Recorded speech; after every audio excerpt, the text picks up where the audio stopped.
Olha, eu estou trabalhando nesse ensaio a ideia de que a crise que vivemos só pode ser compreendida em sua profundidade quando compreendido no bojo de uma crise mais geral, que eu venho chamando de crise da civilização ocidental em sua fase terminal. Também venho dizendo que a pós-modernidade seria a fase inicial dessa crise terminal. E que a modernidade, a pós-modernidade, ela acontece com o esvaziamento de alguns princípios fundamentais que vêm sustentando todo o edifício da civilização ocidental. Tenho insistido nesse ponto e digo que daí resulta desse esvaziamento, desses princípios fundamentais, associado em geral à ideia de universalidade. Isso resulta em niilismo, na confusão dos valores, onde todos os valores têm a mesma valência, significa dizer que tem o mesmo peso, o mesmo estatuto de dignidade, e com isso qualquer narrativa e a narrativa opostas desfrutam digamos assim, dos mesmos direitos de cidadania, E as narrativas em disputa, ambas não reconhecem um único e mesmo tribunal capaz de dirimir os conflitos, capaz de afirmar uma narrativa e infirmar a outra. Então, tudo está sob suspeita, não sem razão, seja o tribunal da verdade, seja o tribunal da religião, seja o tribunal da história, seja o tribunal da ciência, seja o tribunal dos homens. Todos os tribunais são colocados, todos os tribunais que a história do Ocidente elegeu ao longo da história como tribunal para capaz de pôr fim aos conflitos humanos, apontando uma direção, todos esses tribunais estão sob suspeita. Não sem razão, A experiência dos tribunais são também uma experiência de fracasso, Então, o que tornou possível que narrativas, digamos assim, entrasse nessa disputa, a ponto de discursos assim como do terraplanismo, da revolta da vacina, da reabilitação de Stalin, o que tornou possível que narrativas assim, digamos, tão toscas, tão a princípio estranhas, tão ultrapassadas em tese, tenham adquirido de novo, digamos, cidadania, Então, isso é importante, ver isso como sintoma de algo mais profundo, e de algo mais profundo que está no cerne da crise de civilização, da crise que nós estamos vivendo, que, a meu ver, remonta para a crise de civilização. Então, nós precisamos identificar. Então, hoje eu queria tratar de um elemento que eu ainda não havia tratado, dessas causas que estão por trás, dos quais esses discursos, digamos, toscos seriam sintoma, eu queria dizer assim trabalhar a questão do absurdo, O niilismo, a pós-modernidade, podemos dizer, revogaram a experiência do absurdo. Para não dizer assim de forma tão peremptória, vamos dizer assim, a pós-modernidade, com o seu niilismo, vem esvaziando crescentemente a experiência do absurdo. Cada vez é menos provável que nós tenhamos uma experiência do absurdo, porque o absurdo está sendo revogado. O terraplanismo seria um absurdo, não é mais. A revolta da vacina poderia parecer um absurdo, mas não é mais. Essa reabilitação do Stalin poderia ser um absurdo, mas não é mais. Então, o que nós temos como uma das características mais importantes, a meu ver, do niilismo da pós-modernidade é a revogação do absurdo. Por quê? Vou tentar dizer alguma coisa sobre isso, né? Porque, veja o seguinte, o que é o absurdo? O absurdo é aquilo que agride o óbvio. Olha, se as coisas já não, que eram absurdas, já não aparecem como absurdas, ganharam cidadania, é porque o que se tomava como óbvio, perdeu a sua obviedade. O absurdo é o oposto do óbvio. Se as coisas que eram absurdas deixam de nos parecer absurdas, é porque o óbvio, do qual ela é o oposto, ela é a contradição, esse óbvio já perdeu o seu caráter de obviedade. Isso é importantíssimo a gente tomar ciência disso, consciência disso. Nós podemos fazer aqui, vou tentar fazer rapidamente, uma espécie de fenomenologia do óbvio. Não é? Isso é muito importante. Não é? Nós estamos perdendo o óbvio. O que é o óbvio? É uma experiência comum. Não é? E a importância do óbvio é tão grande, a gente não se dá conta disso, porque o óbvio é óbvio, que é o óbvio que permite que as pessoas falem umas com as outras, que se comuniquem. Não é? Eu chego na rua assim e falo para uma pessoa, você tem fogo? A pessoa diz, não. Eu só disse isso. Em Portugal não se diria dessa forma, né? Se diria de uma forma diferente da nossa, porque o óbvio aqui é diferente do óbvio em Portugal. Né? Se eu falo isso, eu estou partindo de um conjunto de coisas que me parecem óbvias e eu tenho a certeza de que isso que me parece óbvio também é óbvio para aquele a quem eu estou dirigindo a pergunta. Senão eu não falaria. A forma como eu falo supõe que esse que fala e esse que ouve comungam uma experiência coletiva que consagra algumas coisas como óbvias. Essa é a condição da comunicação. Esta é a condição da própria comunidade. A comunidade parte de um conjunto de obviedade. Não é? É isso que permite. Senão, eu teria que tomar tantas precauções, eu teria assim, eu estou me dirigindo a essa pessoa, será que essa pessoa ouve? Não, eu tomei como óbvio que ela ouve. Será que ela entende português? Eu tomei como óbvio que ela entende. Será que ela entende, ou vai ser capaz de compreender o que eu digo nesse meu sotaque carioca? Não, eu tomei isso como óbvio que sim. Será que ela sabe que quando eu pergunto se ela tem fogo, eu estou com essa pergunta solicitando que ela me ceda o fogo porque porventura ela tenha? Eu tomo isso como óbvio. Então, todo um conjunto de quase que infinito de obviedades que eu tomo como obviedade é que me permite dizer, supondo que ele está também no mesmo registro do óbvio que eu estou.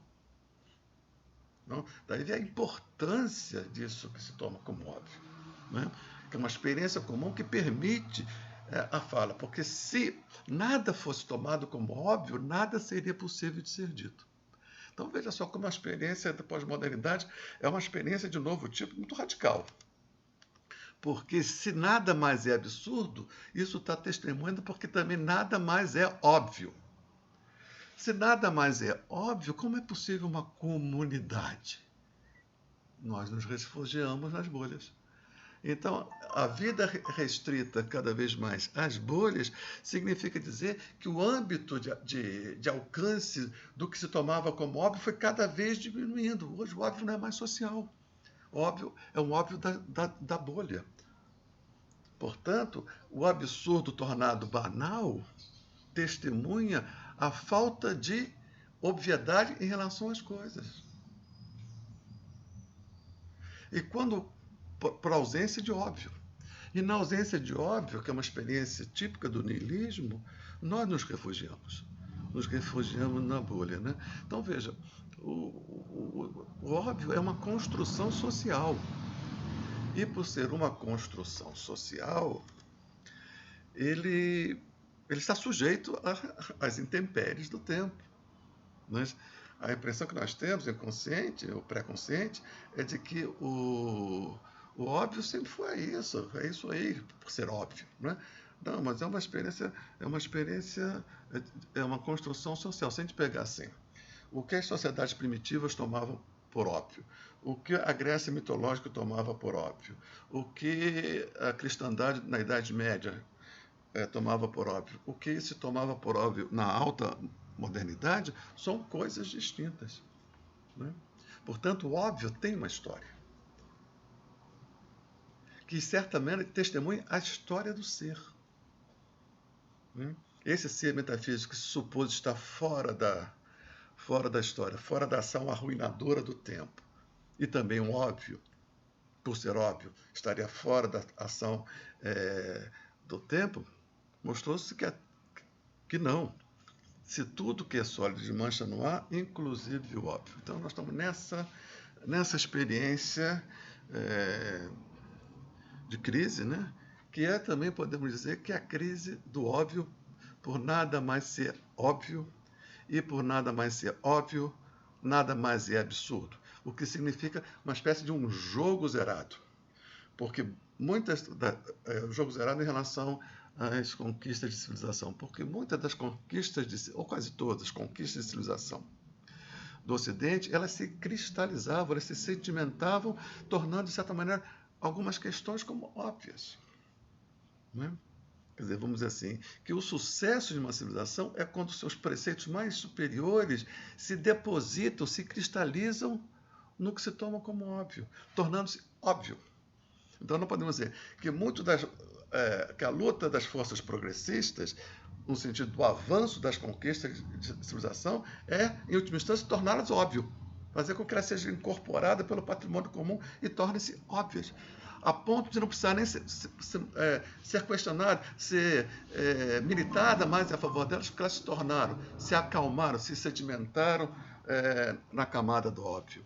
Olha só, então, óbvio é o lugar de sedimentação de um longo processo histórico. Se nada mais é absurdo, é porque nada mais é óbvio, porque, portanto, significa um certo jogo zerado. E essa é uma expressão também do niilismo, né? Vamos pegar assim, um exemplo da perda do óbvio, vamos ver uns exemplos mais dramáticos. No campo de concentração nazista não havia óbvio. O campo de concentração nazista é também, ou é sobretudo, uma revogação do óbvio. Nada mais é óbvio. Tudo aquilo que se tomava óbvio. Eu sou um ser humano, você também é outro ser humano. Não, isso também foi revogado. Isso não é mais óbvio. Não é? Que eu vou dormir e amanhã eu vou acordar e vai ter um horizonte diante de mim. Então, que será óbvio? Deixou de ser óbvio. Então, aquilo, vamos dizer assim, essa expressão mais brutal da condição humana, que é no campo de concentração, podemos entender como a revogação de todo e qualquer óbvio. A cada dia pode ser um absurdo novo. E se não há óbvio, não há absurdo. Então, a perda da obviedade e do seu par do absurdo, isso coloca o ser humano numa situação de desespero. Essa é a expressão mais profunda, ao meu ver, do niilismo. E nós estamos nessa dimensão. Então, como é que a gente faz? A gente se refugia nas bolhas. O que é uma bolha? É aquele conjunto de pessoas que tomam um conjunto de coisas em comum como óbvias. É isso que é a bolha. Só que, nessa situação pós-moderna, isso que a minha bolha toma como óbvio, só a minha bolha toma como óbvio. Então, eu só tenho, na realidade, comunicação possível só no interior da minha bolha. Não é? Esse é o niilismo. Então, como sair disso? Né? E isso tem uma repercussão muito funda nas subjetividades. Né? Então, eu estou entendendo que esse hiperindividualismo esse tipo de individualismo próprio da pós-modernidade, ela tem a ver também com essa perda do absurdo e a perda do óbvio. Então, tentar ler esse individualismo com essa chave de leitura. Essa é a proposta que eu vou fazer, deixo aqui no ar, para a gente trabalhar nos próximos vídeos. Né? Partindo da seguinte constatação, que me parece óbvia. Nunca, não tenho registro, nesses meus quase 70 anos de vida, registro de da ideologia individualista ter tanta força como agora. Ela perpassa todas as classes sociais. Na burguesia, esse hiperindividualismo adquire essa força destruidora do neoliberalismo, que é da destruição daquilo tudo que se tomava como óbvio, como um país independente, desenvolvido, minimamente justo, todas aquelas bases que eram óbvias que construíam isso também perdeu. Eles trabalham sistematicamente para a destruição disso que se tinha como óbvio até então, né? Então, o individualismo pós-moderno, na burguesia, toma a face destruidora do neoliberalismo. Nas classes médias, esse individualismo pós-moderno toma as vestes da meritocracia, né? E o mais grave, a meu ver, é que nas classes populares, o individualismo pós-moderno toma a forma do empreendedorismo, né? Eu tenho um amigo que estuda, sociólogo do trabalho, ele está acompanhando de perto os movimentos dos trabalhadores, os aplicativos, né? Desses entregadores, né? Acompanhou as duas greves, e ele tem me traz uns elementos para a gente muito desconfortantes, né? Ele diz que a ideologia do empreendedorismo está muito presente no coração e nas mentes desses trabalhadores, que se veem como empreendedores, como empresários de si, né? E com isso eles desprezam a CLT por ser uma intervenção descabida do Estado, né? Porque o regulamento, ele não quer ser regulamentado porque ele é um empresário, né? E vê com muito, quase que com ódio o funcionário público, porque não vê como trabalhador, sim como privilegiado, não como posse de direitos, sim como posse de privilégios, né? E ele não tem privilégio, ele nem quer ter, porque ele é um empreendedor, ele é um guerreiro, né? Então, isso dá testemunho de como o individualismo ele perpassa, assim, deleteriamente todas as classes sociais, né? E, ao meu ver, isso tem a ver, vou querer trabalhar com isso, com um efeito, um sintoma do niilismo, colocando o niilismo nesses termos da perda do óbvio e, portanto, do seu par do absurdo, né? É como se o individualismo, a minha subjetividade, fosse o último recurso, o último bastião de defesa contra o niilismo, contra essas forças destruidoras, onde destrói tudo até o óbvio. Então, eu me refugio na minha subjetividade e busco que convive com aquelas pessoas que padecem desse mesmo efeito, né? Portanto, as bolhas, né? Então, a vida circunscrita, limitada às bolhas. E esse hiperindividualismo de tipo pós-moderno vão de par, são faces de uma mesma moeda. Eu vou tentar trabalhar isso nos próximos vídeos. Um abraço.